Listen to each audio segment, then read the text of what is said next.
రామ్మోహన్ నాయుడు తక్షణమే రాజీనామా చేయాలని నేను డిమాండ్ చేస్తున్నాను. అంతేకాకుండా ప్రధానమంత్రి కూడా సెప్టెంబర్ 17లో ఆయన రిటైర్ అవుతున్నారని మనకు తెలుసు.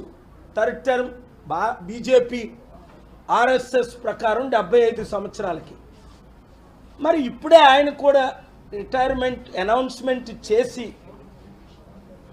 అమిత్ షా గారు ఆయన మోస్ట్ ట్రస్టెడ్ పర్సన్కి ఇస్తే ఆయన ఇమేజ్ కూడా బాగుంటుంది అని నేను రిక్వెస్ట్ చేశాను, డిమాండ్ చేయకుండా. ఎందుకు అంటే 53 మంది బ్రిటిష్ సిటిజన్లు చనిపోవడం, 7 పోర్చుగీస్ వారు చనిపోవడం, ఒక కెనేడియన్ చనిపోవడం, రేపటి నుంచి G7 సమిట్. అక్కడ డిస్కషన్ ఏంటి? ఇంత పెద్ద యాక్సిడెంట్ ఇండియాలో ఎలా జరిగింది? శారా యాడమ్స్ అనే ఒక అమెరికను 3 రోజుల క్రిందట ఇది అల్ఖాయిడా ఒక అటాక్ ప్లాన్ చేస్తుంది,